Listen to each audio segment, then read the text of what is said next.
Hey y'all, Zelda here.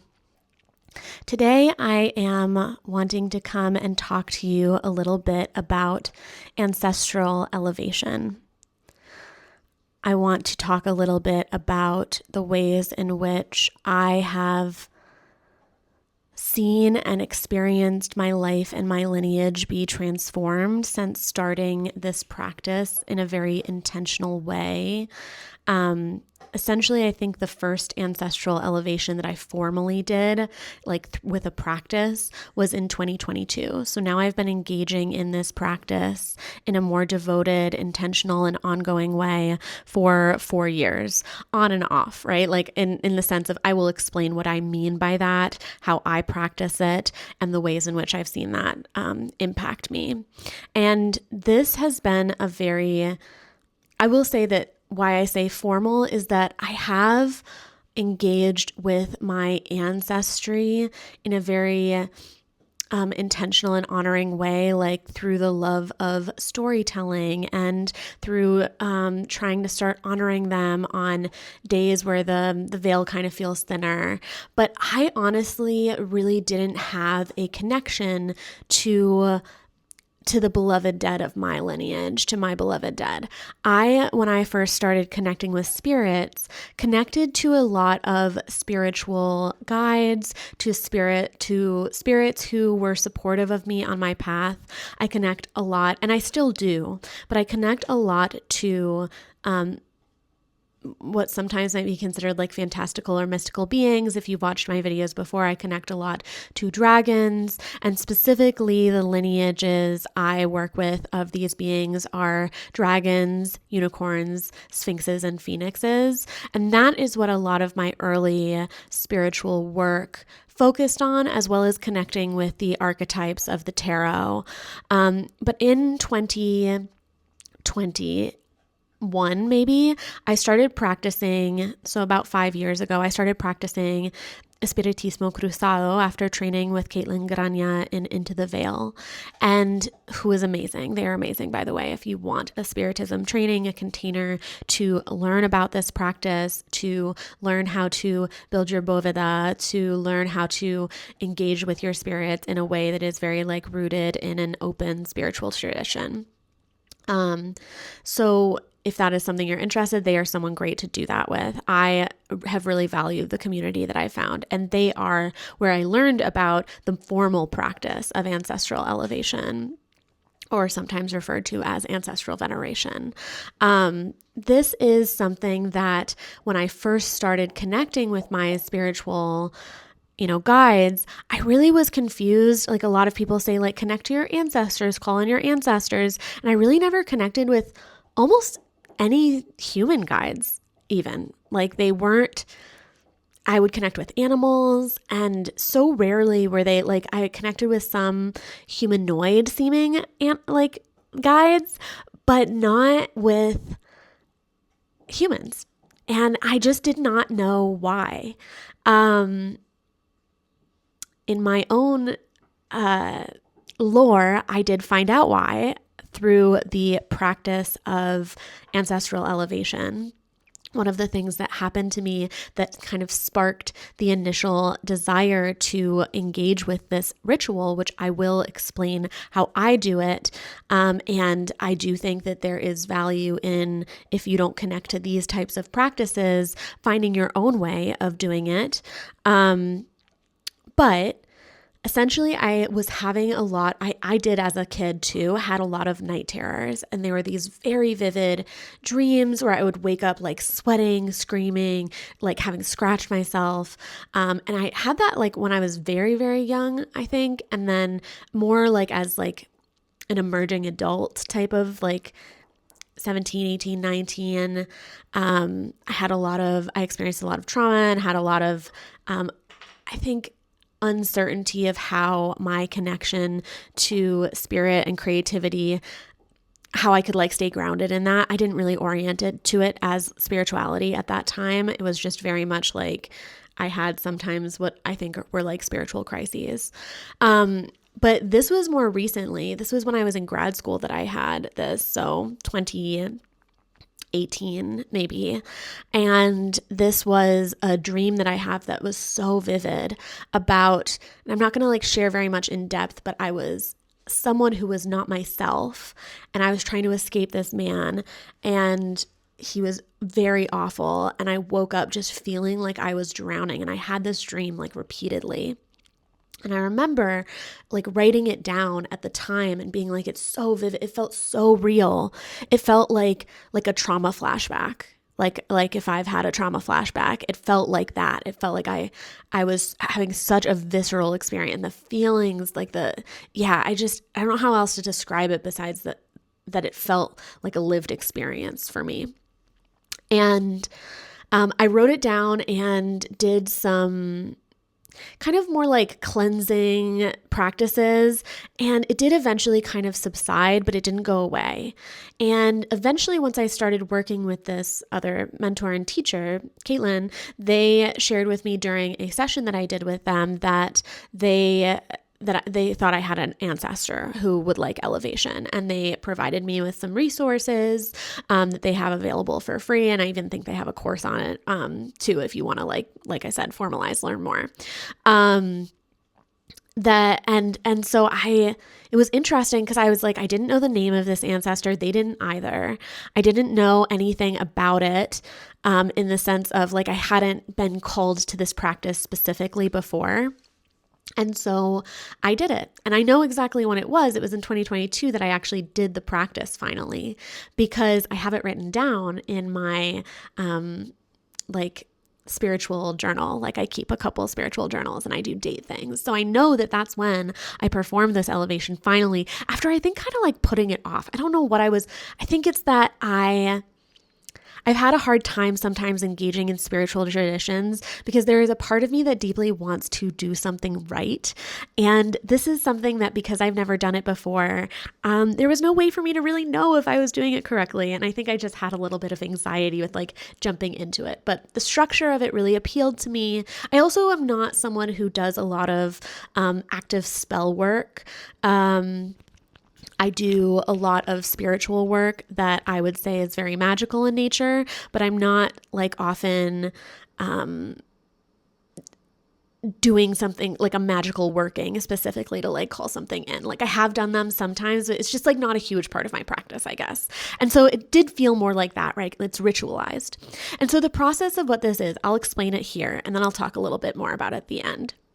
So the process of this ancestral elevation, the one that I do, that I'm now very comfortable with and have done many, many times, since I have done them fairly on and off throughout time since that point, it's a ritual that you do over the course of 9 nights. You open the circle, you say a prayer, you have the materials are that you have 8 books or bricks. They are intended to symbolize the spirit getting closer and closer to the light. And so the idea of why you would elevate a spirit is that dying can be very traumatic in itself. If someone dies in a traumatic way or has a lot of unresolved trauma in their life, they might be holding on to things that are keeping them from moving forward, that are causing problems in the lineage, that are lingering around. So this is encouraged to help support them in the elevation of their soul to the light. How I call it, this is the way I refer to it that feels right for me. It does not have to feel right for you. Maybe there's a different term, but and this is something that I haven't really heard other people say a lot. I'm sure that people have. I'm not saying I invented it, but it just felt right for me and it came through me, that I call it about how they're orienting to their work in the hereafter. That they are moving and like releasing their earthly connections, they're releasing their earthly pain just as they've released their body, and they are being received by the wise and well spirits who are supporting them in moving towards their work in the hereafter, whatever that may be. And that is not for me to know what that is, at least that's how I feel. So that's the whole kind of intention of it. So all the symbolism, all the way that it is set up kind of offers and brings that. So I have a white cloth that I use. I I just have a really cheap piece of cloth that I kind of thrifted, I think, that's like lacy, and I just cut a piece that is the size of the books that I'm using, and I put that over. That's the little altar cloth. And then you have a wine glass of water, some sort of stemmed glass full of water, and a white candle, and then the 8 books. And each night, the first night you do it on the ground, and then the next night, and then each subsequent night, you add a book to the stack until there are 8 books on the last night. And then on the last night, I guess the morning after the last night, you gather things up, you wash the wine, pour the water out, wash the glass, and I take the white candle and the fabric, and you can either wash the fabric to reuse it. Since mine is so inexpensive and is like just, I have just a bunch of it that I got for like nothing, I actually bring that to the crossroads, and I leave a coin at the crossroads and ask them to cleanse the energy. So that's essentially the whole thing, right? And you can also include on that altar the like anything that you have from that spirit, if it's a recent ancestor, a photo, things like that. The prayer that I say, I essentially open a circle. I ask that my wise and well spirits create a protective, sphere around myself and my beloveds for the duration of the elevation. I ask that my wise and well spirits reach out to the wise and well spirits of the person who is being elevated, even if I don't know exactly where they're from in my lineage, as I did not with this first person. And then I say a prayer that is from my spiritual mentor and teacher, Kaitlyn, who I think got also parts of this prayer from their mentor, and so it is like there are many cultures that have their own processes of doing these types of practices, but essentially you invite them to partake of the water and fire, to release their pain, to witness them, to let them know that their connections to those they love remain unbroken. It's just a beautiful way, of allowing them to orient and release anything that they haven't. And you can freestyle this if you are you like to channel this. You can do whatever feels right to you. You could read a prayer.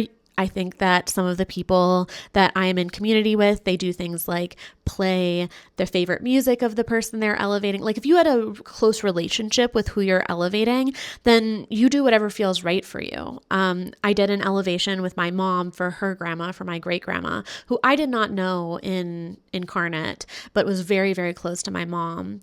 And my mom told stories and asked her if she said that she remembered things and thanked her for certain things and played a song and shared memories of it during a specific part of the ritual where there's time for witnessing, essentially. Sometimes I will, if the guide has something that they want me to write down, like a message that they want me to offer anyone, anything that helps them move forward. And if you don't feel like you have a strong connection, which is true for certain spirits, I have also done, and I will talk about this first spirit. I'm doing this in a very this is how my brain works, very sporadic way. I have done elevations for clients, for ancestors of clients before, just as something that I have a very close relationship with the client. This happens and they want some support. So we do it just outside of, separate from therapy. And it's been very profound for them. But because I don't have much of a relationship, I almost will get very much if I am doing mediumship or channeling in a session with someone, I will sometimes be called to pull a card or deliver a message. And I don't really have any context. I don't have a relationship with this person. I just am kind of passing something on. Sometimes one of the clients' ancestors was telling them to really investigate and cease their relationship with a certain substance, and I don't have any context for that. I just deliver it and then I let it go. Sometimes I don't even remember it after I deliver the information. I don't really remember a lot of what they said. Sometimes I will write it down. Sometimes I won't. I'm a lot more involved with the process if it is my own ancestor. I feel there's almost a relationship that is being tended and curated and more context. So yeah, I think that really depends person to person, but I do think that there's value in doing this process, even if you don't feel incredibly spiritually attuned, you're not receiving clairvoyant imagery the whole time. You don't see them with you. You don't necessarily feel anything. I think that that's okay. I don't think that everyone receives messages in the same way. I also think that if you're much earlier in your spiritual process, that this is still a very valuable practice that can support you in connecting with your lineage. Like I said, I'm not in any way trying to convince people to do this, but I have found so much support through this practice that I really think it can be helpful for so many people. I think that part of it is that we just lack grief rituals, we lack ways of honoring our ancestry, and we also lack good templates for how to be good ancestors in the world, which is a big part of this process in my experience. So with this first one, I got the books, I got the stuff set up, I received a name, and they were like, even if it's not the perfect name, this is the name she wants you to use.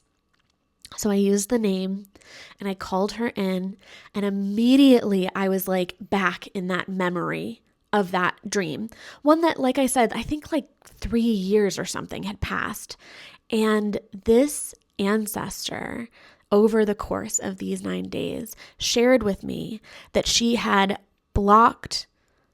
experienced so much trauma due to her being able to speak to the dead, due to her being a medium that could specifically speak to the dead, and that she was kept and persecuted essentially, and was harmed by the person who was holding her and calling into question her sanity type of thing. It was kind of like a, I think, religious trauma, but it was very much like Satanism trauma and a while ago in my, I don't know exactly who it was in my lineage who this happened to.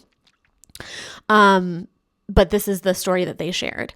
And she talked about how this person, she had a kid, and she essentially said that all of her lineage, she kind of created this almost like ancestral curse, but to her it felt protective that none of her descendants would be able to speak to the dead, that they could, honor, but they would not speak to them. And I do know it was from my father's lineage, just based on the pieces that I gathered of the ancestry and what I know about my own kind of genealogical ancestry. And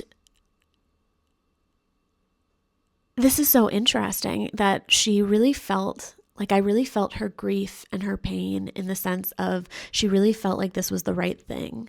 She really felt like she was doing the right thing. And I think that is so, it certainly isn't always true.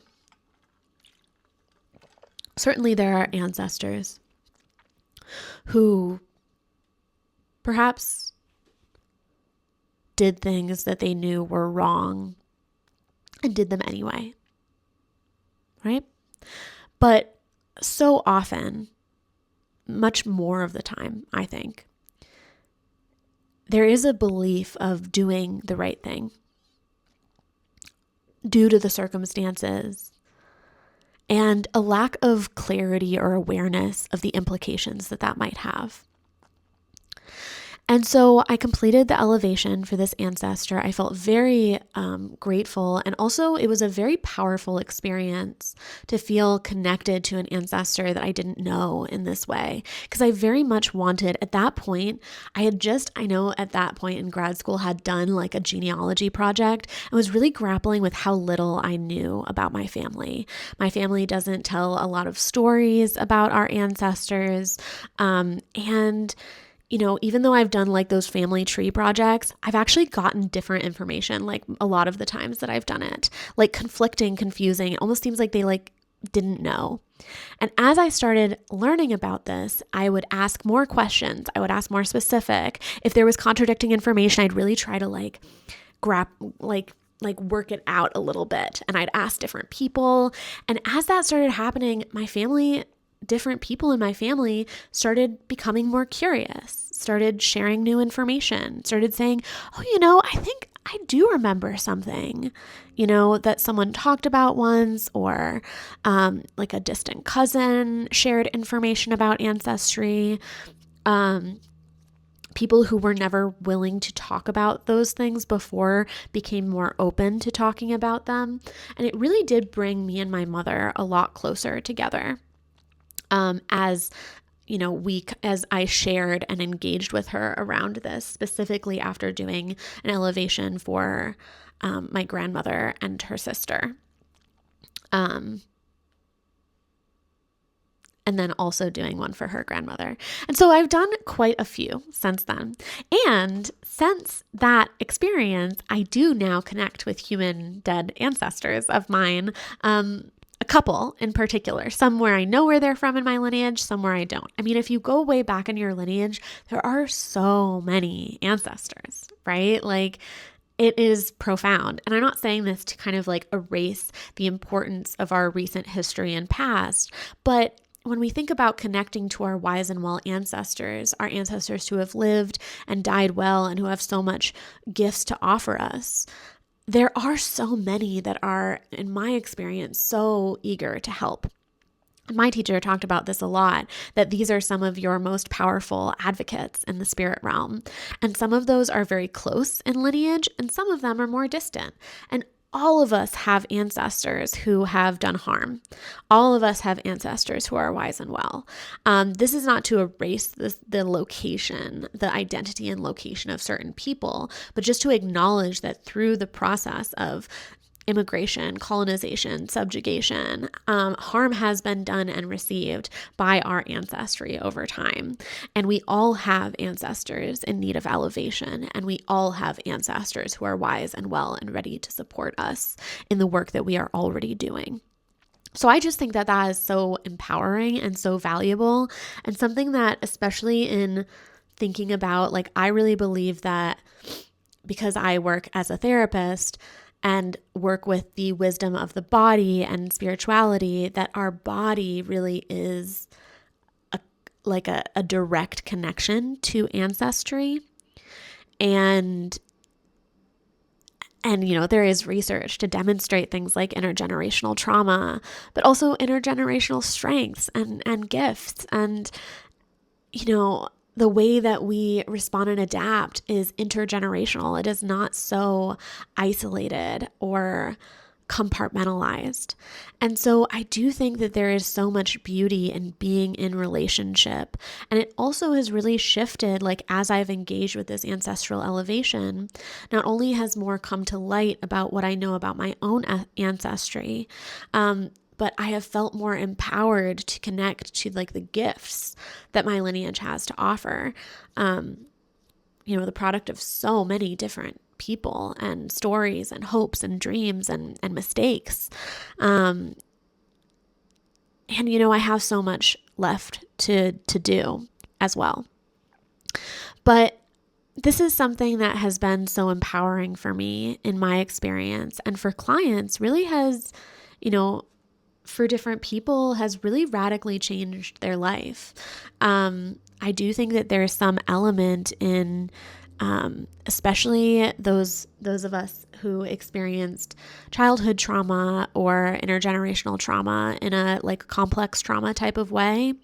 I do think that engaging in ancestral elevation, even if it's not for someone directly that harmed you, although I think there can be a lot of benefit to that too, but I'm not in any way saying that anyone should do that if they do not want to. I think all of this needs to come from a place of desire. But I just think it's so beautiful to be able to engage in a healing process where we are empowered to support, to provide that to be that light and to provide that.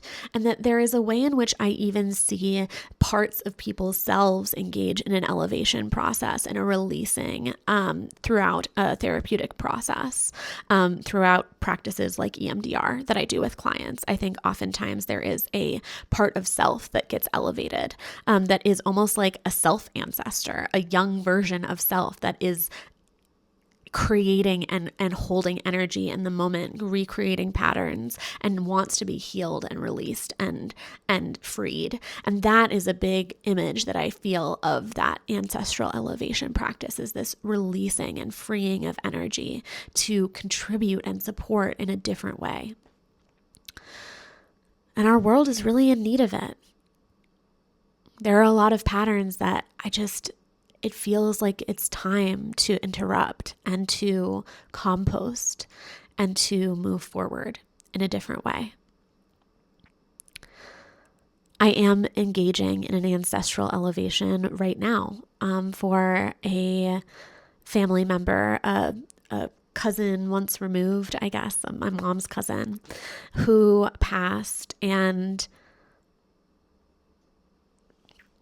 one of the things that she shared with my mom, who was there when she passed, was how she wasn't sure why my mom was able to break some of these patterns of silence and isolation that felt so ingrained in the traumatic inheritance of our family, of my maternal lineage.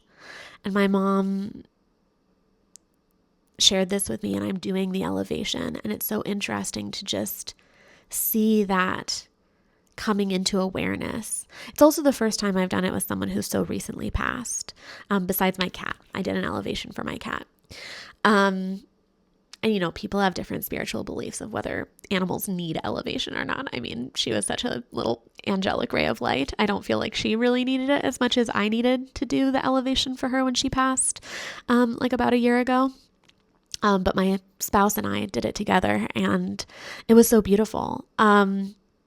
So it also can be a really powerful healing practice that allows us to also release energy, to be able to proceed with our life and to remember that our connection remains unbroken, but that it is a transition, that a death is a birth into what comes next, and that it isn't healthful or sound to resist that. It's so understandable too. I think there's so much witnessing that happens of like, of course, right? But that it inhibits us from moving forward. And very much like God has changed type of sentiment, right? Of being able to transmute and alchemize and process this. So I will continue doing these elevations. It is my encouragement that if this is a practice that you have considered, that maybe you explore how you might do a process like that. Maybe you're someone who recently had someone pass.